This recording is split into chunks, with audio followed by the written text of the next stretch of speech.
Dice en primera de Tesalonicenses, regresamos otra vez al capítulo 4, que el apóstol Pablo estaba interesado que los cristianos de la iglesia de Tesalónica no ignoraran algo. Porque cuando Dios le interesa que sepamos algo, nos los reveló en la palabra de Dios. Los tesalonicenses estaban tristes porque se estaban muriendo muchos hermanos, vivían la persecución de los romanos desde luego, y pues muchos de ellos no tenían la Biblia como la tenemos nosotros completa. Entonces sabemos que en Latinoamérica, principalmente, no sé, en Colombia, en México, cuando alguien se muere, hay veces que hasta 6 meses, 1 año, los parientes se visten de negro. Las mamás se visten de negro, las abuelas se visten de negro y guardan luto, así se llama luto, así dicen luto aquí también. Luto 6 meses o 1 año. Y llore al muertito. Y hay veces que te encuentras a personas que perdieron un hijo hace 3 años o 5 años y siguen tristes, siguen acongojadas, siguen con mucho dolor interno. Esto no puede ser así con los hijos y las hijas de Dios. Porque si creemos ahora, si no crees en la resurrección, pues vas a seguir llorando durante 10 años. Pero cuando alguien se muere cercano a nosotros, hay una mezcla de dolor, porque somos seres humanos, y es bueno llorar, es terrible no llorar, porque puede desatar una depresión peor todavía. Entonces, bueno, es sano psíquicamente llorar, pero no llorar 1 año, o más de 3 o 4 meses. O tal vez, ¿verdad?, de vez en cuando tienes algún recuerdo de un hijo, de una hija, de tu esposo, ex esposa y salen las lágrimas, no hay ningún problema. Pero estar constantemente en estado de tristeza es contra la salud mental, porque es terrible psicológicamente y además es una manifestación tremenda de incredulidad a la resurrección de Jesucristo. Entonces Pablo, con estos antecedentes, dice, no quiero que ignoren acerca de los que duermen. La palabra dormir, como lo vamos primero a demostrar, no significa que estamos en estado inconsciente en la muerte. Hay una secta que se llama los Testigos de Jehová. Ellos sí enseñan eso. Y vamos a demostrar con la Biblia a continuación de que en el momento que morimos, inmediatamente estamos o en la presencia del Señor. Los cristianos y los no cristianos descienden al centro de la tierra, donde se encuentra todavía el infierno, para esperar que pase los 1000 años del reino milenial de Cristo y resucitar, Apocalipsis 20 del 11 al 15, para el juicio del gran trono blanco. Entonces, hay varias resurrecciones en la Biblia. Cristo es la primera persona en la Biblia en resucitar sin volver a morir. Antes de Cristo, Él resucitó a varias personas, a Lázaro. Pero Lázaro volvió a morir. Por eso se le llama en Colosenses el primogénito entre los muertos. El primero en su género que ha resucitado para jamás morir.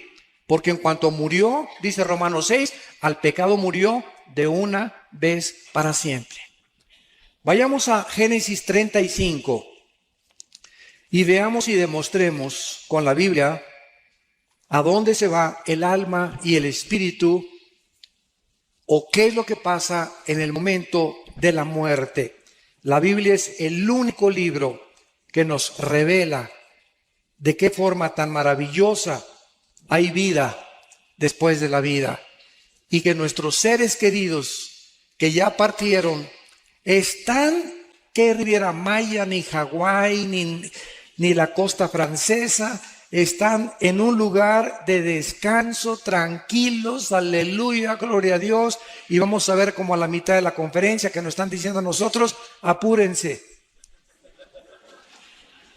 Y nosotros aquí, alguien se muere en la ambulancia, hacemos lo imposible, y abren la paso a la ambulancia y el muertito, y con los electroshocks, para levántese, ¿verdad?, para hacerlo morir, porque queremos que siga sufriendo con nosotros.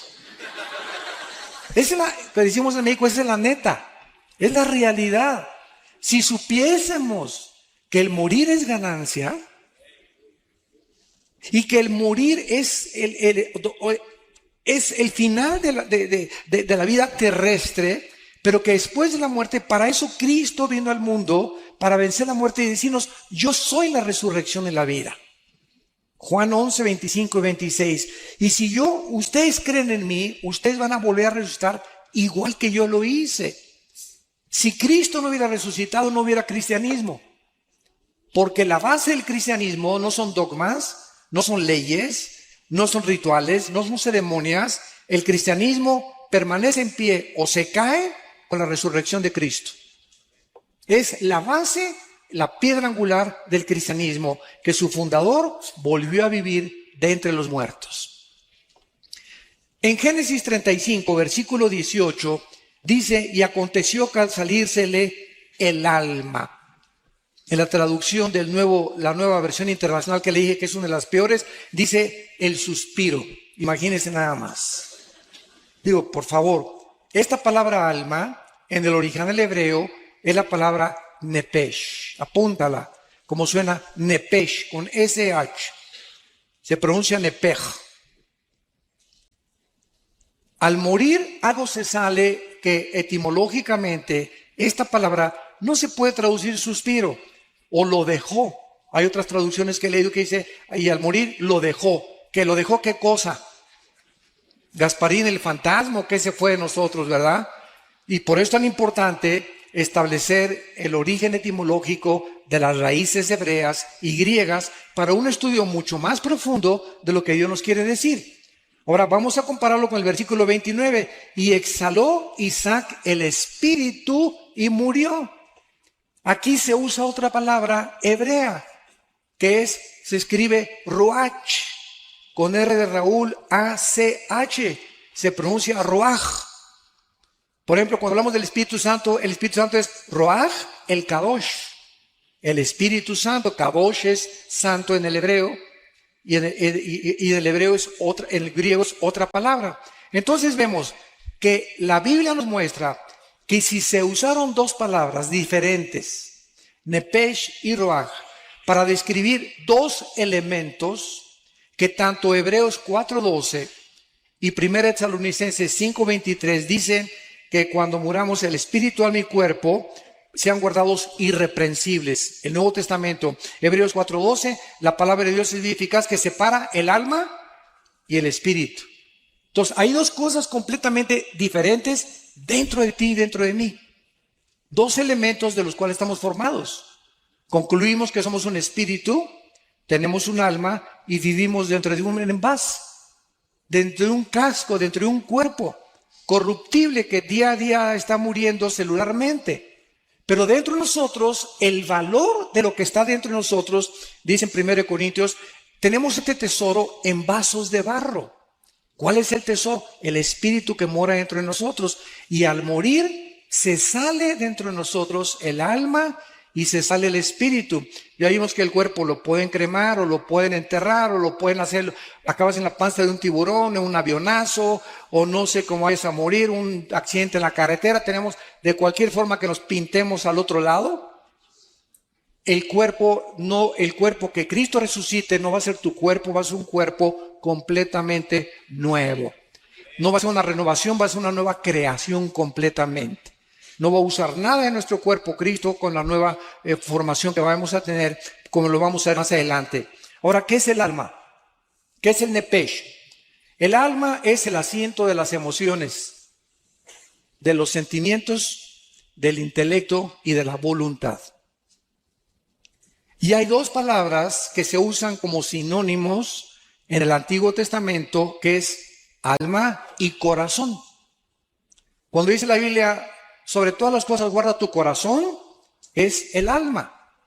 El corazón es el centro de mis sentimientos, de mi voluntad, de mi intelecto y de mis emociones. Emociones, sentimientos, voluntad e intelecto. Y cuando hablamos nosotros entonces del alma, nos damos cuenta que cuando nosotros nacimos como lo vimos en las primeras conferencias, con cuerpo y con alma, pero el espíritu murió con Adán. Nacimos muertos.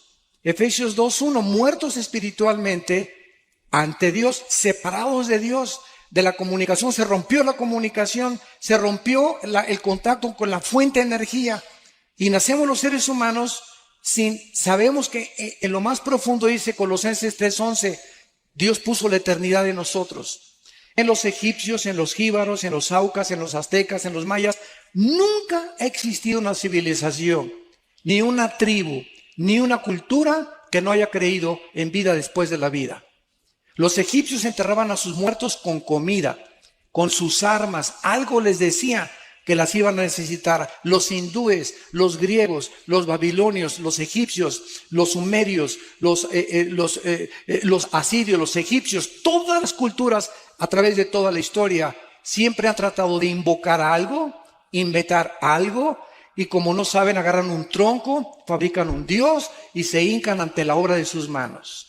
O agarran un yeso y fabrican con la piedra un ídolo y se hincan ante el ídolo. O si no, adoran al sol o a la luna o a una pirámide, pero el hombre es incorregiblemente, como dijo Sigmund Freud, religioso. Y esta religiosidad no la pueden explicar, ¿verdad? Los psicólogos, ni los psiquiatras, ni los antropólogos o sociólogos, porque esta religiosidad es simplemente la eternidad con la cual nacimos y tenemos una sensación de que algo trasciende esta vida. Tiene que haber algo que trascienda esto. Y por eso los ocultistas, los brujos hacen comunicación con los espíritus, con el espíritu de Cuauhtémoc, con el espíritu de Cristóbal Colón, comunicarse con el más allá, los ovnis, seres extraterrestres, siempre estamos buscando algo que trascienda nuestro mundo, porque sabemos que no es todo lo que hay aquí en el planeta Tierra. Y dice Jeremías 17:9, engañoso es el corazón más que todas las cosas. En el original hebreo dice, chueco y torcido nacieron los sentimientos, las emociones, el intelecto y la voluntad de los seres humanos. Nacimos así, chuecos. Mis sentimientos son engañosos. Mis emociones son engañosas, mi intelecto está deteriorado y estoy completamente lejos de la voluntad de Dios. Tienes que nacer de nuevo, le dijo Dios al hombre más religioso de Israel, Nicodemo, Juan capítulo 3. Entonces, esta es la razón por la cual no debemos de confiar en nuestras emociones y sentimientos, porque son engañosos, torcidos, completamente desviados de la voluntad de Dios. Y cuando comenzamos a Dios, viene la reprogramación de mis sentimientos y mi voluntad. Y ahora Dios me dice, Armando, no hagas caso de tus sentimientos, haz caso de lo que dice la palabra de Dios. Obedéceme. Y hazme caso. Es que, hermano, me dice una muchacha, me casé, me estoy enamorada de Chencho, hermano, y tiene convertible. Y tiene una carrera y tiene dinero, pero no es cristiano, pero estoy seguro que se va a convertir cuando nos casemos. Perdón.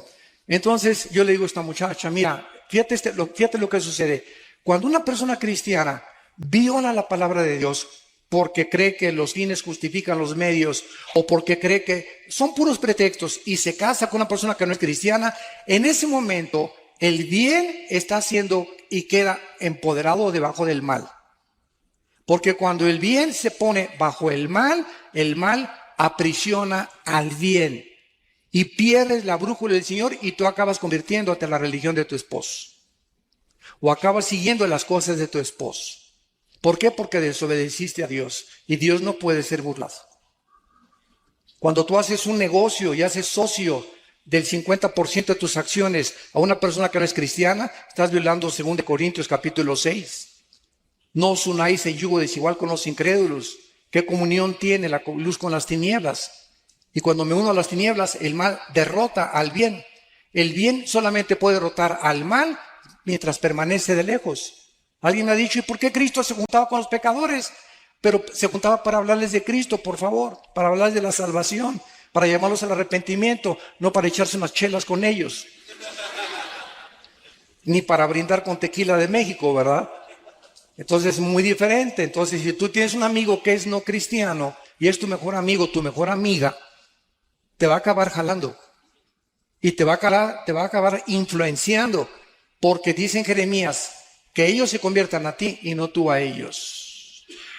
Entonces, si tienes una persona que no es cristiana, es para estar hablando de Cristo y traerla a Cristo. Y si ella te rechaza y te dice, no, ¿sabes una cosa? No vuelvas a salir con esa persona. Porque salgo contigo para hablarte del Señor y para tratar de hacerme tu amigo, para ganarte para el reino de Dios.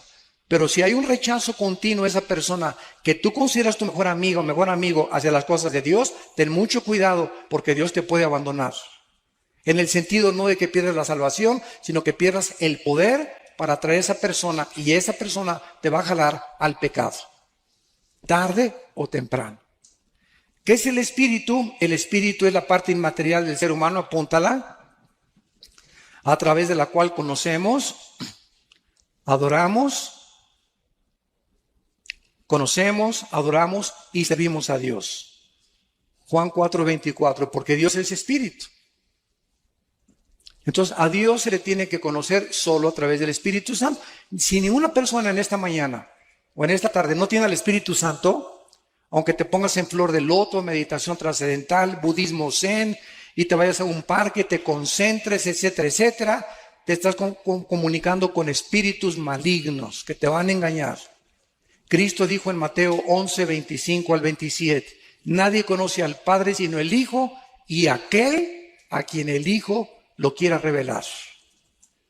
¿Quieres conocer a Dios? Nadie puede conocer a Dios sin antes conocer a Cristo, porque es Cristo el que nos da a conocer al Padre. Es imposible conocer a Dios sin Cristo primero, porque Cristo lo vino a revelar y Él es el que nos lleva al conocimiento del Altísimo y del Señor de los cielos y de la tierra. Muy bien, una vez que vemos esto, nos damos cuenta, ¿verdad?, que entonces se sale al morir el alma y el espíritu. Ahora vayamos a Apocalipsis, capítulo 6, y veamos dónde están los que salieron de sus cuerpos, si están dormidos o roncando. Nada de eso. Apocalipsis 6, versículo 9 al versículo 11. Cuando abrió el quinto sello, vi bajo el altar, en el cielo, Juan veía, con sus ojos que tenía abajo o con sus ojos espirituales. Juan, cuando subió al cielo, su cuerpo se quedó abajo, ya lo vimos, porque la carne y la sangre no pueden dar corrupción. El espíritu del capítulo 4 dice, oyó una voz que dijo, sube acá, y subió al cielo. Se desprendió, se salió de su cuerpo y fue en el espíritu al cielo. Y en el cielo vemos que el espíritu tiene ojos que no son físicos. Y cuando tú eres cristiano, comienzas a adquirir ojos espirituales y oídos espirituales y lengua espiritual. Dice 1 Corintios 2 que hablamos palabras acomodando lo espiritual a lo espiritual. Oímos los que dijo Cristo, el que tenga oídos, oiga. Oídos espirituales se refería a él. Y el que tenga ojos, que pueda ver. Entonces, en el cielo, los ojos que operan no son los ojos físicos, sino los ojos espirituales. Y Juan los que están en la otra vida pueden ver. ¿Y qué cosa fue lo que vio Juan? Las almas bajo el altar de los que habían muerto como mártires. Tal vez fueron los que mató el anticristo. Y Juan los estaba viendo. Y no se puede ver algo que es incorpóreo, inodoro e incoloro. No son otra vez como Gasparín el fantasma. Algo vio Juan y tenemos un cuerpo intermedio, 2 Corintios 5, el 1 al 7, mientras se nos da el cuerpo resucitado, glorificado en la resurrección de los muertos. Entonces, si tú te mueres ahorita, te vas inmediatamente ausentes del cuerpo, presentes en el Señor, y mientras viene la resurrección, necesitas una cobija allá arriba. Necesitamos una manta, necesitamos algo, porque el alma y el espíritu siempre están vestidos por toda la eternidad. Dice el versículo 10, y clamaban a gran voz, las almas que han muerto pueden ver, pueden oír y pueden comunicarse en el cielo. La voz, las ondas sonoras viajan en el cielo, el sonido viaja en el cielo. Y estaban hablando y estaban cerca de Dios. Y Juan estaba oyendo y estaba viendo. El espíritu de Juan en el cielo no eran ni sus ojos ni sus oídos, eran ojos y oídos espirituales. ¿Y qué es lo que oía Juan? Que el Espíritu Santo nos reveló. Tan importante. Vean lo que oyó Juan de estas almas. ¿Hasta cuándo, Señor Santo y verdadero, no juzgas y vengas nuestra sangre en los que moran en la tierra? Las almas en el cielo están conscientes y están conscientes de los eventos que están pasando en la tierra. Nos ven, se asoman y saben lo que está pasando. Y están preocupadas, en este caso, las que vio Juan, porque le están diciendo a Dios: Señor, siguen las guerras, la violencia, los secuestros, las violaciones, los robos, los crímenes, tanto desgracia, tantos cánceres. ¿Cuándo, Señor, se va a acabar todas estas cosas? Y ellos no estaban pidiendo venganza, estaban pidiendo una vindicación que es muy diferente. Se los voy a explicar. Porque muchos dicen: no, es en el cielo, estaban pidiendo venganza. Y una cosa es venganza y otra cosa es vindicación. Venganza es cuando tú quieres vengar algo que te hicieron y pagar con la misma moneda. Y vindicación es establecer la justicia. Les voy a dar el ejemplo. Un juez, si tú eres abogado lo vas a entender con más claridad. Un juez, cuando condena a un reo, el reo no le puede decir: usted me está echando 50 años de edad porque se están vengando de mí. Por el amor de Dios, ¿verdad? El castigo que se te va a aplicar, pitirijas, tijas, cuijas, no es venganza, se está vindicando la justicia. Porque la justicia exige que se cumplan con 50 años de prisión los crímenes que tú hiciste. Yo no tengo nada contra ti, yo soy el juez, simplemente estoy aplicando la justicia. Esa es la vindicación. Cuando haces tú algo malo, cuando te hacen algo malo y tú no te vengas, Dios te vindica como vindicó a José con sus hermanos. Lo quisieron matar, lo vendieron a los mercaderes de Egipto y cuando él no guardó rencor ni amargura contra ellos, Dios vindicó a José. Y llegaron sus hermanos a hincarse delante de él, a reconocerlo, que realmente José tenía un corazón santo y puro delante de Dios. Dios nos vindica tarde o temprano si nosotros seguimos el bien. Entonces, estas almas en el cielo estaban pidiéndole a Dios que por favor se apure. ¿Y ustedes tienen el mismo clamor? Yo por lo menos una vez a la semana, de veras le digo a Dios, cada vez que veo todo lo que está pasando en el Medio Oriente, el degollamiento de las personas, la decapitación, los crímenes.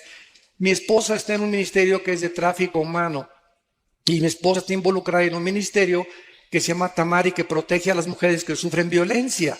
Porque mi esposa fue abusada antes de casarse, ¿verdad? Y ella conoce lo que es eso y ella tiene esa carga de defender a las mujeres que sufren violencia intrafamiliar. Y estamos, ¿verdad?, tratando de ayudar a las personas que son raptadas. Tenemos contacto con organizaciones transnacionales e internacionales para poder ayudar a este grupo de personas y de niños que se están vendiendo tremendamente en el mercado, en el mundo. Y a muchos los matan para sacarles los órganos, el corazón, los riñones, y los desaparecen y aparecen como desaparecidos, nunca los encuentran y se encuentran vendiendo en el tráfico internacional de órganos. Un corazón de un niño vale $50,000. Un corazón de una persona de menos de 25 años de edad adulta vale $150,000. Por eso los trasplantes casi son imposibles, por el elevadísimo costo que te cuesta un trasplante de hígado, de riñón o de corazón. Y todo esto es en el mercado que se mueve alrededor del mundo. Entonces, a veces clamamos mi esposa y yo en la semana: Señor, ¿hasta cuándo? De veras llega un momento, ¿verdad? Ya, Señor Jesús, ya ven. Please, ya ven por nosotros. Ya acaba con todo esto. ¿Cuándo va a estar? El hecho de que Dios no haga nada ahorita no significa que no lo va a hacer. La Biblia nos revela que Dios tiene tiempo para vindicar a sus santos, para vengar la sangre que fue derramada desde Abel. Y el hecho que no lo haga ahorita es como un señor que me dijo un día: oiga, ¿Dios es todopoderoso? Claro que sí, amén, amén. Y si Dios es todopoderoso, ¿por qué no termina con el diablo de una vez? Y le contesté: ¿por qué comenzaría con usted? Así que dele gracias. Porque si Dios acabara con el mal, no tendría usted la oportunidad de arrepentirse. Pero Dios es lento en la misericordia y no quiere que ninguno se pierda. Y es por eso que ha extendido su paciencia. Porque aunque haya mucho mal, hay muchas almas que tienen que ser salvadas. Pero cuando se cumple el número, como dice aquí, versículo 11, se les dieron vestiduras blancas y se les dijo que descansaran un poco de tiempo hasta que se completara el número de sus consiervos y sus hermanos que habían de ser muertos como ellos. Entonces quisiéramos que Dios ya hiciera justicia, pero se nos olvida que a lo mejor tu abuelita sería el infierno, o tus hijos si ahorita hicieran justicia, ellos serían el infierno, y en la misericordia de Dios nos está dejando a nosotros la iglesia antes de que nos saque de este mundo del arrebatamiento para que ganemos las almas. Los edificios, las esculturas, las pinturas, los títulos, 5 doctorados que tuviste, 5 licenciaturas, todo absolutamente el planeta Tierra será reducido a cenizas. Todo absolutamente, menos las almas. Es lo único que tiene valor en el mundo, las almas, por las cuales el Hijo de Dios dio su vida en una cruz. Y se nos manda a nosotros tener el corazón de Cristo y la mente de Cristo para vivir con compasión por las almas. Y que cada semana, yo no quiero que levante nadie la mano, desde que te convertiste, ¿a cuántas personas les has hablado de Cristo? Desde que te convertiste puedes llegar al cielo y decir, esa alma, yo me convertí por esa persona. ¿Habrá almas en el cielo que reconozcan que tú fuiste el instrumento de Dios para que ellos estuvieran arriba? ¿O te dijiste cristiano y llegabas a la iglesia y calentabas el asiento de tu iglesia y aleluya y gloria a Dios, etcétera, etcétera, y nunca hablaste de Cristo a nadie? Nunca te preocupaste por traer a nadie a Cristo. Nunca al mesero, al elevadorista, al lechero, a la humosa, a donde quiera que tú vas, podemos tener la oportunidad de hablar del Señor. Porque somos testigos y para eso el Espíritu Santo vino a nuestra vida. Bueno, regresamos ahora a 1 Corintios, capítulo 15. Y una vez que hemos visto que después de la muerte no estamos dormidos en el sentido que estamos en un estado cataléptico e inconsciente, sino que estamos vivitos y coleando en la presencia del Señor, en el cielo inmediatamente. Dice en Corintios 15, 51, el apóstol Pablo, he aquí os digo un misterio. He encontrado personas que me han dicho, oiga, señor Alducín, es que hace 80 años o el siglo pasado, el rapto de la iglesia no estaba en los libros, ni los antiguos predicadores predicaban de estas cosas. Es una nueva doctrina, así me han dicho. Es una nueva doctrina. Les digo, cabezas de melón y de calabaza. Por eso Pablo dijo, les digo un misterio. Pablo, el rapto era un misterio que no se conocía en el Antiguo Testamento. Solamente se conocía la resurrección, pero no que iba a haber una generación que tal vez seamos nosotros, que no vamos a morir, que no vamos a gustar lo que es la muerte. De repente, ahorita saliendo, a lo mejor nos vamos todos, se queda la ropa, el anillo, todos los guaraches, los calcetines, y nos vamos al cielo y el mundo se queda. Desaparecieron millones de cristianos. Se van a congestionar los noticieros de televisión, va a haber pilotos que se van a estrellar porque no van a tener el piloto, un tráfico impresionante en las carreteras porque desaparecieron los choferes, las cunas de los bebés van a desaparecer, las mamás que no eran cristianas, ¿dónde está mi bebé? ¿Quién se lo llevó? Etcétera, etcétera. Va a causar un caos internacional. Y la respuesta tiene que venir, se los llevaron los ovnis. Yo tengo una conferencia que acabo de dar el mes pasado en el World Trade Center de México, en la Ciudad de México, que se llamó OVNIs, Demonios y el Anticristo. La pueden ustedes conseguir en YouTube. OVNIs, Demonios y el Anticristo se llama la conferencia. Y ahí explico claramente, ¿verdad?, que desde 1948, no es coincidencia, cuando Israel regresa, comenzaron las apariciones de los ovnis. Y para nosotros no son ovnis, son ovis. Objetos voladores identificados. Una vez tuve un argumento con un ufólogo, se llaman los especialistas en los ovnis, y me dice, ustedes los cristianos, esto fue una escuela, y me dice, ustedes los cristianos, señor Alducín, no creen en los ovnis, ¿verdad? ¿Y cómo pueden ustedes negar los videos y algo que es real? O sea, se han fotografiado, hay testimonios de personas, y le dije, usted está equivocado. Nosotros no negamos esto que es, como usted dice, corroborado por la misma ciencia. Es más, la Organización de las Naciones Unidas nombró a una señora oficialmente para investigar el fenómeno extraterrestre. Porque la Fuerza Aérea de los Estados Unidos está convencida que es real la aparición de objetos voladores no identificados. Y le dije, nosotros no negamos que esto sea real, pero estamos seguros que los tripulantes no son marcianos ni jupiterianos, son fenómenos de la materialización de energía de los ángeles caídos, que están preparando el escenario para que cuando desaparezcamos millones de personas, el mundo puede decir, los extraterrestres se llevaron. Y cuando aparezca el anticristo con poderes sobrenaturales, sobrehumanos, lo van a considerar un extraterrestre. ¿Y quién como él? Nadie podrá luchar contra él. Y el líder religioso que aparezca lo van a adorar como un santo porque está haciendo milagros. Porque cualquier milagro hace que las personas se hinquen sin saber que los milagros tienen el origen o satánico o de Dios. No todos los milagros vienen de Dios. Satanás tiene el poder de materializar la energía. Entonces, este misterio que Pablo está relatando nos dice, ¿cuál es el misterio? Que no todos vamos a morir, no todos vamos a dormir, sino todos seremos transformados, cambiados, en un momento. Va a ser instantáneo, en un parpadeo de los ojos. Y dice a la final trompeta, muchos han dicho que es a la final trompeta del Apocalipsis. Un error también doctrinal. ¿Por qué? Porque las trompetas del Apocalipsis son para el juicio. Son de juicio. Y aquí es la trompeta para llamar a los santos a el cielo. Si nosotros estudiamos en el libro de los Números, las trompetas que se usaban en el pueblo hebreo, vamos a encontrar que se usaba un shofar, que es un cuerno de carnero. Síganme con cuidado. Cuando acampaban todos los israelitas, las 12 tribus, alrededor del tabernáculo, este, oeste, oriente y occidente, cuando acampaban alrededor, siempre el tabernáculo miraba hacia el oriente.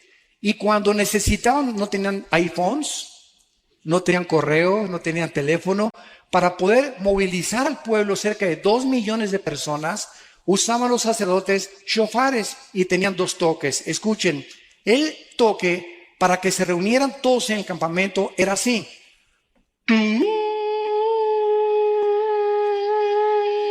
Seguido, sin parar. Y cuando era una emergencia, córranle, empaquen las cosas porque nos vamos, porque el enemigo nos ataca. Era.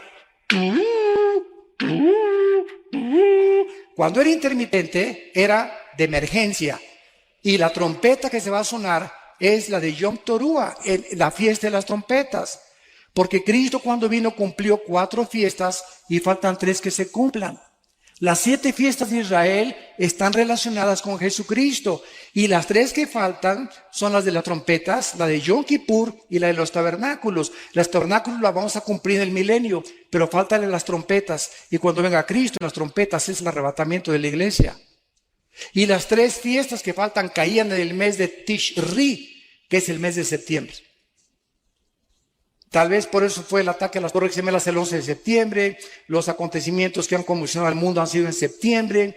Ahorita se esperan las lunas de sangre en septiembre, etcétera, etcétera. Yo no estoy diciendo, no digan, el hermano dijo que en septiembre nos vamos.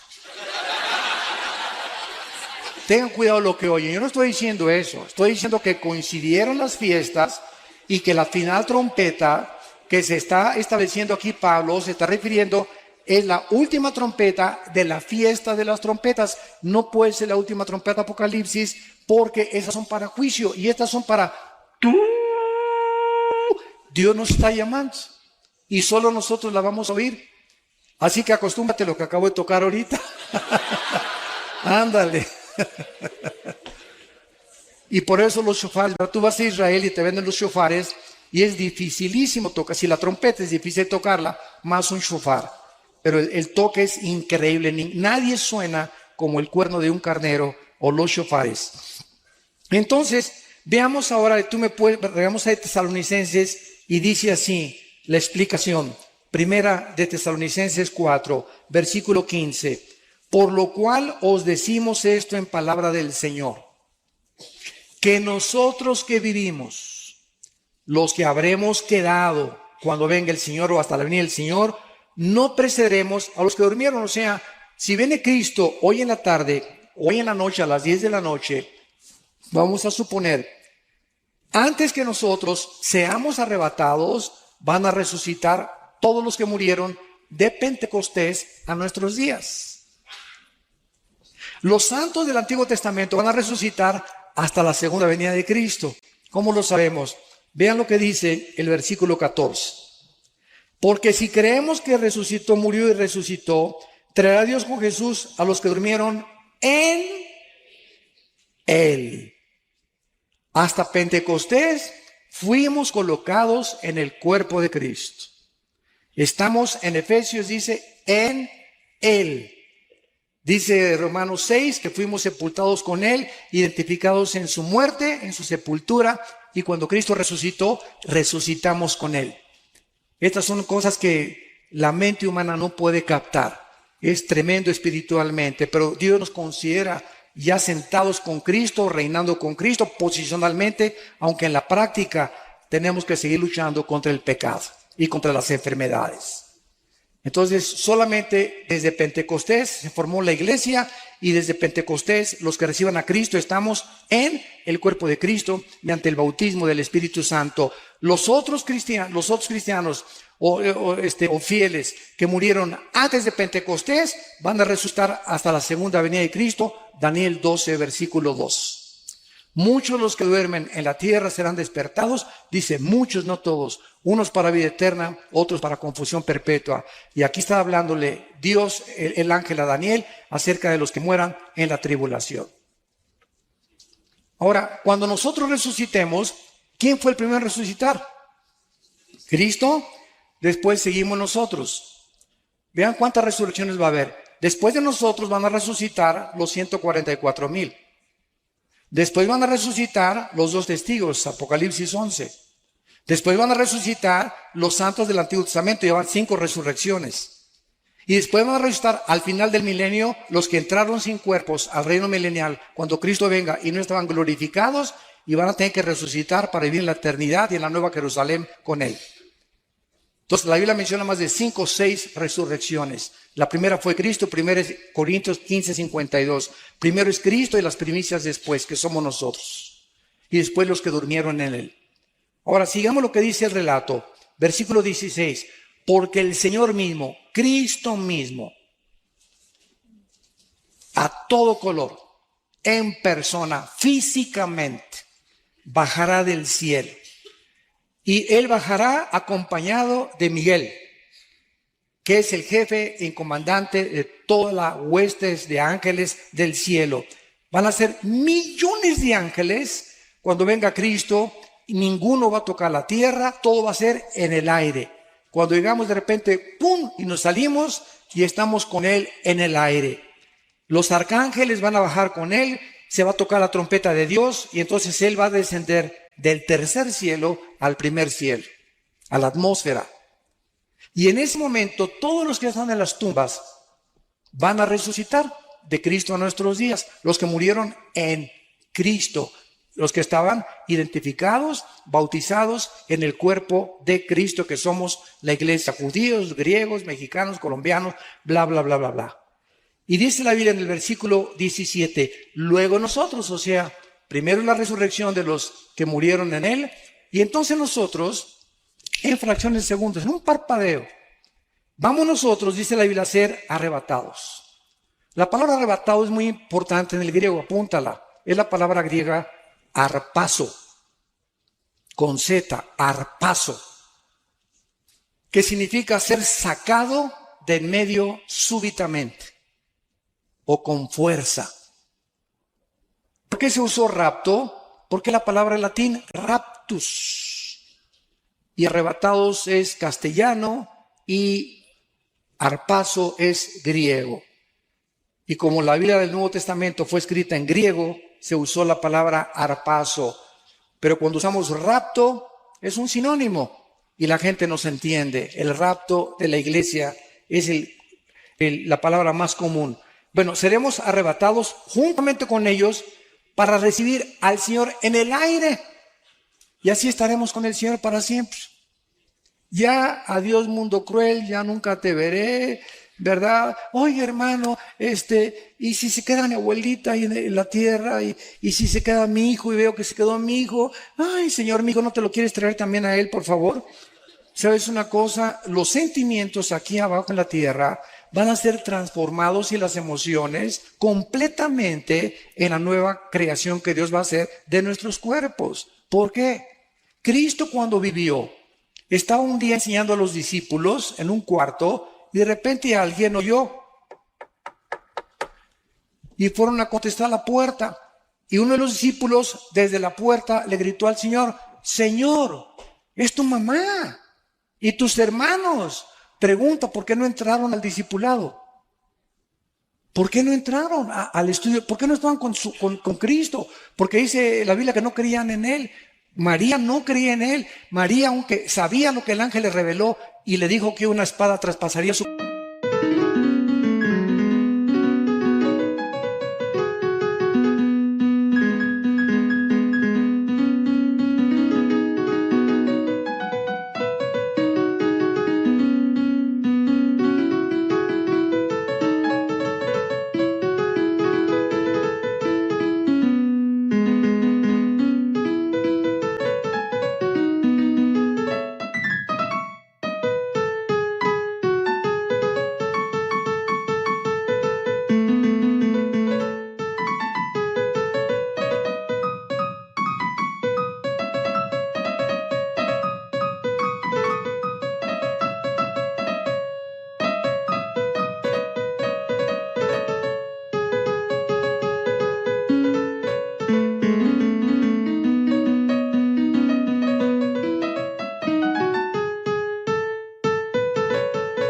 corazón, María al pie de la cruz entiende finalmente cuánta obstrucción espiritual, porque el Espíritu Santo no ha venido, que él era el Hijo de Dios. En las bodas de Canaán quería que lo siguiera obedeciendo. Haz esto, y le contesta a Cristo, mujer, entiende, mi hora no ha llegado. Por el amor de Dios, mamacita, pórtate bien.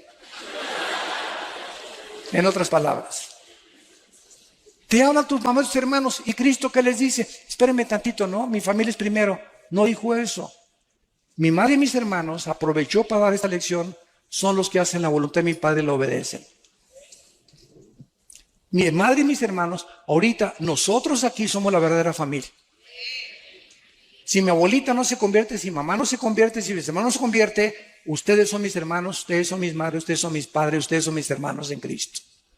Por eso es la importancia de amarnos incondicionalmente y soportarnos y tolerarnos y vestirnos de mansedumbre y de reverencia y de humillación, porque somos hijos de Dios. Y si yo veo que alguien, un hermano, un hijo mío, lastima a otro hijo mío, me voy a doler y voy a castigar a mi hijo. Y cuando nosotros nos peleamos como cristianos, estamos peleando a un hermano y a un hijo de Dios, y Dios está enojado contigo. Porque entre nosotros no puede haber rencores, ni amarguras, ni estarnos atacando los unos a los otros, no importa la denominación. Somos hijos de Cristo, estamos en desacuerdo en muchas cosas, nos vamos a poner de acuerdo arriba, pero aquí abajo amémonos como Él nos amó, porque por el amor que tengamos, el mundo sabrá que somos hijos de Dios. Ahora bien, el momento en que resucitemos, la pregunta finalmente es, ¿cómo será nuestro cuerpo? ¿Me parecería a John Travolta? ¿O a Tom Cruise? ¿O a Brad Pitt? ¿O a Madonna? ¿O a fulano de tal? Qué interesante es, vamos a Filipenses, vean todo lo que la Biblia nos revela, pero tú viendo telenovelas. Dios mío santo. Dice Filipenses capítulo 3, versículo 20 y 21. Mas nuestra ciudadanía está en los cielos, de donde también esperamos. Esta es la vida del cristiano, estamos en una continua esperanza de que venga. Estamos esperando al Salvador, al Señor Jesucristo, el cual transformará, o sea, cambiará completamente nuestro cuerpo de la humillación nuestra para que sea semejante, igual al cuerpo que cuando Cristo resucitó tenía después de haber muerto en la tumba en Jerusalén, para que nuestro cuerpo sea igual al cuerpo con la semejanza, con las características que el cuerpo de Cristo tenía. Ahora viene la otra pregunta para terminar. ¿Cómo era el cuerpo de Cristo y qué características tenía? Número 1. Cuando Juan se acercó a la cruz, vio una gota de sangre mezclada con agua que salía del costado de Cristo. Porque los soldados romanos, sobre todo los centuriones, que eran los jefes de los soldados, tenían la obligación de jamás bajar a nadie de ahí cuando tuvieran el 100% de seguridad que había muerto. Porque ahí de ellos, si bajaba alguien todavía estaba coleando, ¿verdad? Tenían que asegurarse que estaba completamente muerto. Entonces el centurión, como no le golpearon las piernas a Cristo, ni le rompieron las piernas, que era la costumbre de los crucificados, les rompían los meniscos de las piernas para que se colgara el cuerpo y murieran. Si no habían muerto, se morían de asfixia. Ya no podían, el cuerpo ya no podía hacer esto y se morían sin aire, se asfixiaban. Pero a Cristo no le rompieron las piernas. Fue el único crucificado que no le rompió las piernas porque se profetizó que no romperían ningún hueso. Entonces el centurión agarra la lanza y le atraviesa del lado izquierdo al lado derecho a Jesucristo, lo atraviesa de lado a lado, traspasando el pericardio, que es la capa que envuelve al corazón. Y cuando Juan se acerca y escribe hace 2000 años, señores cardiólogos que nos escuchan, ateos o escépticos, vio una gota de sangre mezclada con agua, y la cardiología moderna testifica que cuando esto se combina, el agua con la sangre, es por una rotura del pericardio, de la capa pericárdica, que es la que envuelve todo el corazón. Esto nos explica, esto es impresionante, el Salmo 22. Porque el Salmo 22 es un salmo que escribió David 1000 años antes de la crucifixión. Comienza: Dios mío, ¿por qué me desampararon? Y explica lo que Cristo estaba experimentando en la cruz, 1000 años antes de que Él fuera crucificado. Y pone, clavaron mis manos y mis pies, sobre mi ropa jugaron suertes. Y entonces dice el Salmo: mi corazón fue como la cera derritiéndose en medio de mis entrañas. Pregunta: ¿de qué clínicamente, cómo podemos decir que ocasionó la muerte de Cristo? No murió de asfixia, no murió de desangramiento, porque cuando ya salió la sangre mezclada con agua, ya no tenía una sola gota de sangre en su cuerpo. El corazón fue como cera. Lo que ocasionó la muerte de Cristo fue que el corazón le explotó de dolor.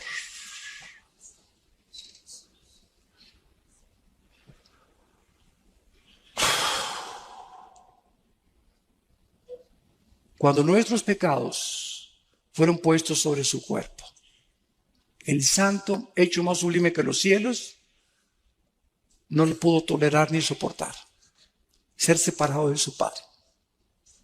Y eso fue lo que provocó su muerte física. Se hizo maldición en nuestro lugar, y lo que Él no merecía, lo hizo porque te ama. Porque dio su vida por ti.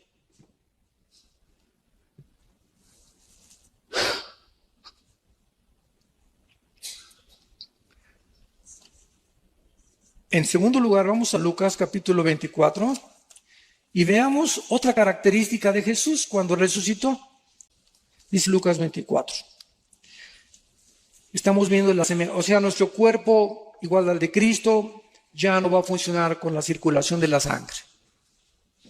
Ahorita nuestros cuerpos necesitan la sangre porque la vida, antes de que se descubriera la circulación de la sangre, en Levíticos 17:11, 3000 años antes de que se descubriera, señores médicos, la circulación de la sangre, la Biblia decía: la vida de la carne está en la sangre. Y es interesante que la palabra vida, ahí en Levítico 17:11, sea la palabra hebrea nepesh, que es alma. Escuchen, el alma está en la sangre. El alma se transmite en la sangre.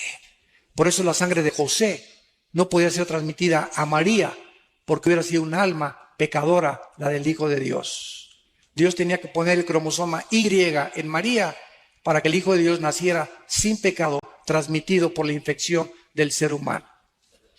Entonces no vamos a tener sangre, vamos a estar regidos por otras leyes fisiológicas. Dice en Lucas 24, versículo 36, mientras ellos hablaban de estas cosas, aquí estamos viendo a los judíos, a los discípulos, apóstoles, perdón, ya caminando, todavía Jesucristo ya había resucitado. Jesús se puso en medio de ellos y les dijo: paz a vosotros, shalom, shalom, shalem, tranquilos, calmados, mantengan la serenidad interior. Es lo que la palabra shalom abarca como 10 traducciones la palabra shalom en el hebreo. Es un estado de bienestar, de tranquilidad, de seguridad, de esperanza, donde no eres perturbado por nada. Puede el mundo estar temblando, puede caer el petróleo, pueden caer los billetes de dólares, puede haber una guerra, pero tú estás completamente como un pajarito junto a una cascada inmensa. El pajarito está dormidito, ni pío, pío, pío hace, porque sabe que la cascada nunca llegará a él. Esa es la paz que sobrepasa todo entendimiento, estar en medio del huracán y de los problemas, pero sabemos que estamos seguros en las manos del Señor. Para siempre.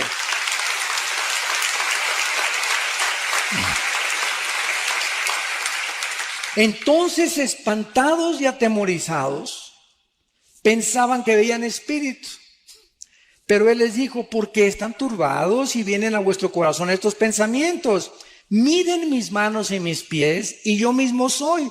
Palpen y vean, porque un espíritu no tiene carne ni huesos, como veis que yo tengo. Y diciendo esto, les mostró las manos y los pies. Y como todavía ellos de gozo no lo creían y estaban maravillados, les dijo: ¿tienen por ahí algún guisado colombiano? La Biblia menciona casi siempre los pescados y la miel como los alimentos, el mejor alimento que puede el ser humano tener, el pescado y la miel. Y está demostrado con el tiempo, ¿verdad?, que la miel la puedes tener, nunca se echa a perder la miel. Es impenetrable por ninguna bacteria ni por ningún microbio.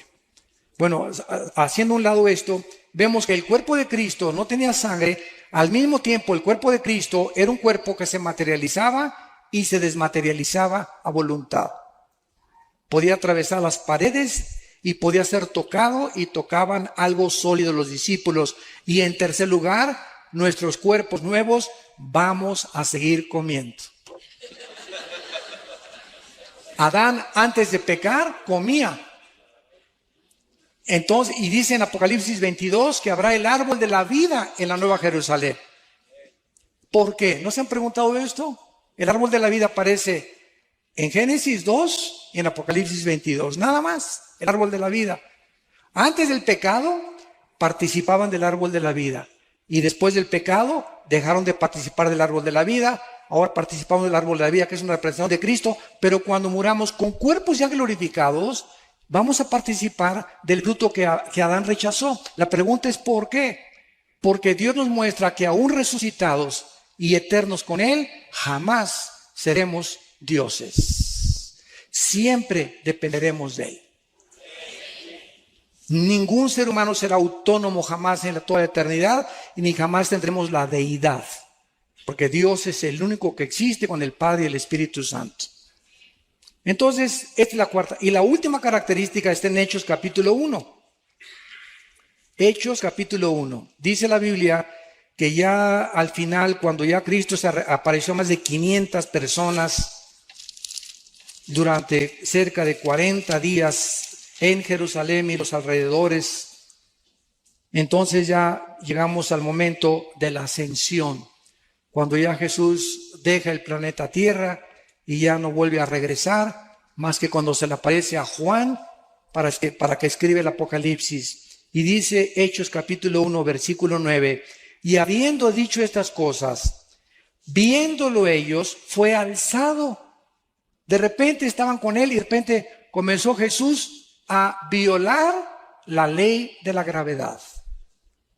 La ley de la gravedad ya no operaba en el cuerpo resucitado de Cristo. Vamos a tener como cuarta característica que vamos a poder volar. No sé cuántos de ustedes han soñado que vuelan. Siempre me sorprendo con la misma respuesta. Casi la mayoría hemos soñado que volamos. Yo tengo como 3 o 4 meses que ya no sueño que vuelo. Pero por lo menos 2 o 3 años, así de repente sueño no con la capa roja, ¿verdad? ni con la S aquí, ni con la camiseta azul, sino que de repente que así y me dirijo y bajo, etcétera, etcétera, y me transporto. Esto es interesante porque nunca se habían preguntado ustedes que si Cristo cuando regrese va a morar en Jerusalén y el planeta Tierra ya no va a haber mar, el mar va a desaparecer y el planeta Tierra va a seguir teniendo naciones, como dice Apocalipsis 21 y 22, ¿cómo entonces nos vamos a ir si México no es México, va a tener otro nombre? Los que estemos aquí en este lado occidental, ¿cómo iremos al oriente una vez al año? Si no va a haber aviones, no va a haber motores de gasolina, no va a haber absolutamente nada, vamos a regresar a la agricultura, vamos a regresar completamente, pero ¿cómo vamos a ir de año en año? Caminando nos tardaría quién sabe cuántos años en llegar a Jerusalén, pues vamos a ir volando. De repente atravesamos, ¿verdad? Todos cientos de millas o de kilómetros y estamos en Jerusalén y regresamos a casa otra vez. ¡Qué bendición tan grande! ¿Y tú que querías ser Superman? Bueno, damos gracias por la palabra de Dios. Han sido ustedes un público admirable. De veras, como esponjas han recibido la palabra. Gracias por sus vidas. Muchas gracias. Las preguntas, ¿verdad? Una ronda de preguntas rápidas, doctor Alducin. Pregunta, quisiera saber si la Biblia admite la presencia de extraterrestres en la Tierra. ¿De quién? Extraterrestres. Dice, toman como evidencia la construcción de las pirámides y de Machu Picchu, entre otros. Bueno, esos extraterrestres son los ángeles caídos, que han dejado su huella, ¿verdad? ¿Quién les dio esa sabiduría a los mayas para poder hacer lo que hicieron con los calendarios, sin computadoras, sin calculadoras, sin telescopios? ¿Qué civilización, qué conocimiento le dio a los egipcios o a los que hicieron las pirámides de Egipto para hacer que rocas de 15 toneladas que ni siquiera existen en el Cairo, ni cerca de Egipto, de dónde las trajeron todavía no saben, pueden haberlas puesto junto y partirlas como mantequilla, ensamblarlas una a otras, como las de Machu Picchu, como las de Stonehenge? Todo esto es obra de que el mundo ha sido visitado por extraterrestres. Nada más que estos extraterrestres, la Biblia es la única que los desenmascara. Y no son extraterrestres, ¿verdad?, de Júpiter o de Marte, son ángeles caídos que la Biblia revela que vienen al mundo a proporcionarnos conocimiento para comprar nuestras almas y engañarnos y llevar al final al mundo a su propia autodestrucción. Entonces, claro que existen los extraterrestres, pero son los ángeles caídos y los que sirven a Dios, que nos ministran y nos ayudan a que nuestro pie no tropiece en piedra. ¿Qué significa el arrebatamiento de los 144,000? ¿Qué significa? Dice, ¿qué significa el arrebatamiento de los 144,000? Pues que fueron arrebatados, ¿verdad? Bueno, eso desde ese punto de vista. Y en segundo lugar, creo que sí estoy tratando de captar la pregunta. Tal vez, ¿qué significa teológicamente? No, me imagino que es eso. Bueno, es importante que entendamos lo siguiente: la iglesia tiene que salir del mundo para que Israel vuelva a entrar al campo a jugar en lugar del Barcelona. Entonces es importante que los judíos vuelvan, por eso dice Romanos 9, Romanos 10 y Romanos 11, 3 capítulos de Romanos dedicados a explicarnos que Dios no ha terminado con los judíos. Están en la banca. Ahí está el Chicharito en la banca todavía. Y después le dan su chance, ¿verdad?, para que mete el gol y pase el Real Madrid, ¿verdad?, a la liga. Entonces ¿cómo que hay? Cuando los judíos, ¿verdad?, salgamos nosotros, la banca, que están en la banca, van a entrar al partido y entonces será predicado el Evangelio eterno y Dios escogerá 144,000 judíos que pueden ser colombianos, porque hay judíos colombianos sin que tú lo sepas, hay judíos mexicanos, hay judíos etíopes, hay judíos franceses. Repito, las 10 tribus se perdieron y fueron dispersas por todo el mundo y hay cantidad de judíos que no saben que son judíos y Dios va a levantar de todas las naciones, va a ser el último ejército de Dios. Entonces significa que Israel vuelve otra vez a entrar al campo, al escenario, y ahora le toca a Israel la evangelización última del mundo. ¿Hay alguna información genética que pueda determinar que una persona sea homosexual o lesbiana?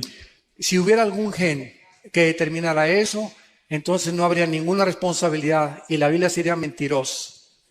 Porque entonces yo no tendría ninguna base para poder condenar a una persona que ha escogido ser mujer y es hombre, o a un hombre que ha escogido ser hombre y es mujer. Entonces no hay ningún gen absolutamente que demuestre eso. Esto es una aberración completa que han tratado de usar para justificar precisamente un pecado de homosexualidad o de lesbianismo. Quiero decirles que de acuerdo al doctor James Dobson, que es un psiquiatra, psicólogo norteamericano cristiano en Los Ángeles, de acuerdo a sus investigaciones, la mayor parte de los homosexuales vienen de hogares de matriarcado, donde en el hogar no había una figura masculina como el patrón. Era la mamá la que mandaba y la que daba las órdenes, donde el papá perdió completamente toda la autoridad y la mujer tomó la autoridad. El niño varón necesita un patrón de un hombre. Esto es indispensable para su crecimiento y salud psíquica normal y espiritual.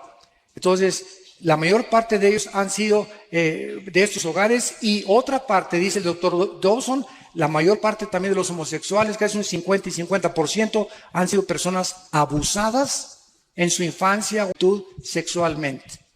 Hay muchachas que desgraciadamente tienen una experiencia sexual antes de casarse a los 14, 15 y 6 años de edad, y fue horrible esa experiencia, y entonces agarran un odio inconsciente contra los varones, y en ese momento Satanás te manda a una señora: véngase para acá mi nena, aquí te cuido yo, etcétera, etcétera, y sin que se den cuenta comienzan a desarrollar un amor hacia las mujeres y un odio hacia los varones. Y cuando se dan cuenta ya cayeron en la trampa de Satanás, y no son lesbianas porque hayan nacido, sino porque están lastimadas emocional y psíquicamente. Lo mismo con los varones. Muchachos, que mi esposo y yo, a todos los homosexuales y los que tenemos en la iglesia, porque tenemos muchos y los aceptamos, pero les decimos los aceptamos porque la iglesia es un hospital, pero ustedes tienen que cambiar su conducta y echarle ganas y discipularse y confesar su pecado, y si a los 6 meses o 1 año no han cambiado, no los mandamos a un campamento de jóvenes, ni que enseñen la escuela dominical, ¿verdad? Tampoco. Tienen que pasar 4 o 5 años, ¿verdad?, para que podamos realmente ver que hay fruto. Decía David Wilkerson, un grande hombre de Dios que fundó los Teen Challenge, el desafío de la juventud, los centros de rehabilitación más grandes cristianos del mundo. Él el pastor en Times Square de la iglesia pentecostal Asambleas de Dios. Y decía David Wilkerson que de todas las personas que ha conocido, heroinómanos, cocainómanos, marihuanos, etcétera, etcétera, el homosexual es la persona más difícil de rehabilitar, pasando los 25 años de edad. Antes de los 25 no están tan lastimados y hay mucha oportunidad de salvarlos, pero ya a los 30, 40, si siguen practicando eso, es 10 veces más difícil. Doctor Alducin, ¿es bíblico la doctrina de cubrir los objetos y personas con la sangre de Cristo? No. Ejemplo, yo cubro con la sangre de Cristo mi casa. ¿En qué Biblia está eso? Ni en los mormones está eso tampoco, ¿verdad? Yo creo que ni en el Corán está eso. Esas son costumbres y tradiciones que hemos inventado. ¿Qué es la sangre? ¿Qué es la sangre? La sangre es la vida. Cuando Jesús derrama su sangre, ¿qué derramó? Su vida, porque la vida está en la sangre. Entonces, cuando tenemos a Cristo entre nosotros, ¿a quién tenemos? La vida de Cristo. Y cuando decimos la sangre de Cristo me cubre, ya estoy cubierto, porque lo tengo a Él dentro de mí. Entonces no necesito que te cure la sangre de Cristo, porque no aparece, ya fuimos rociados con la sangre de Cristo, dice 1 Pedro, cuando recibimos a Cristo dentro de nosotros, y fue su sangre la que nos dio la vida, porque es la vida la que está en la sangre. Como tampoco ya hay que ungir mi coche cuando compro un carro, mi casa, para que no entren los demonios, porque todas esas cosas pertenecieron al Antiguo Testamento. Ahora es la oración, tengo mi casa, mi coche, mi motocicleta, Padre, te encargo mi casa, reprendemos todo espíritu de aquí, esta casa es usada para la gloria de Dios, mi carro es para la gloria de Dios, guárdanos de choques, de accidentes, pero estar ungiendo las cosas perteneció al Antiguo Testamento porque el aceite era un símbolo del Espíritu Santo. La única parte que se usa el aceite en el Nuevo Testamento es en Santiago 5, unjan a los enfermos, y los líderes y la oración de fe salvará al enfermo. Pero estar ungiendo y bajo la sangre de Cristo, etcétera, etcétera, son frases que hemos acuñado, ¿verdad? Y queremos, yo entiendo lo que quieren decir, ¿verdad? Te cubro bajo la sangre de Cristo, o sea que estoy diciéndole a mi hijo, ¿verdad? Que el Señor te proteja, pero si mi hijo se porta mal, ni la sangre de Cristo lo va a cubrir. Entonces no es mágico esto. Casi es como el agua bendita. Si el alma está en la sangre, donar órganos y transfusiones de sangre es un error. No, absolutamente. Este es el error de los testigos de Jehová. Como ellos saben que el alma está en la sangre, evitan las transfusiones y prefieren morir a que les transfundan sangre. Han sido demandados por la ley en Estados Unidos los testigos de Jehová por eso. Porque cuando se necesita una transfusión de sangre no la hacen. Entonces es imposible que digamos, ¿verdad?, que va a ir el alma ahí transfundida, porque no es correcto eso. Cuando Dios sopla sobre Adán el soplo de vida, se trataba del Espíritu Santo que después de la caída por el pecado se separó y trajo muerte espiritual. Así es, efectivamente. Antes de la caída, ¿qué tipo de espíritu había en Adán? No, o sea, antes de la caída el ser humano fue habitado por Dios, el Espíritu Santo. El Espíritu se movió sobre la faz de las aguas, versículo 2 del Génesis. Y después de la caída el Espíritu Santo se sale de Adán y el ser humano queda dependiendo no solamente empíricamente de sus 5 sentidos, que son las ventanas del alma. Mis ojos, mis oídos, el gusto, el tacto, el oído, el olfato, etcétera, etcétera. Y dependemos de eso. Y por eso muchos ateos dicen, yo no creo lo que no veo, ni lo que no oigo, ni lo que no toco, ni lo que no huelo. ¿Verdad? O sea, si está fuera de mis 5 sentidos, no lo creo. Y eso es absurdo, ¿no? Porque tampoco, como dijo un ateo que llegó en México, en Tabasco, en un caballo, un gobernante que llegó a un pueblo y les dijo a los cristianos, una iglesia evangélica, les doy 3 minutos para que me muestren que Dios existe, si no quemo la iglesia. Y todos se volteaban, demuéstrenme que Dios existe, y lo quiero ver. Y entonces una viejita saca una naranja y la parte a la mitad. Y le dice, oiga general, ¿ve usted esta naranja? Claro que la veo, vieja tonta, pues no estoy ciego. Bueno, me la voy a exprimir. Y hace la viejita esto, y se le exprime en la boca. Y le grita al general, ¿a qué sabe? Vieja tonta, lo tengo que probar. Y le contesta, pues así es Dios. Lo tiene usted que experimentar personalmente. Lo tiene usted que probar por usted mismo. Y no quemó la iglesia. Fue un general muy famoso que después se convirtió. Gracias a Dios. 5 años después de eso se convirtió antes de morir. Le concedió la misericordia de poder salvarse. Y así es Dios, o sea, yo te puedo traer todas las evidencias que quieras, pero si tú no quieres creer, aunque se te aparezca alguien de los muertos, no vas a creer. Porque así lo has decidido en tu corazón. Siguiente pregunta. Si los ángeles están en prisiones, ¿cómo es que se materializan para los ovnis? Pero no todos están en prisiones. Están en prisiones eternas, dice Judas, los que en Génesis 6 quisieron meterse con las mujeres y alterar el genoma humano.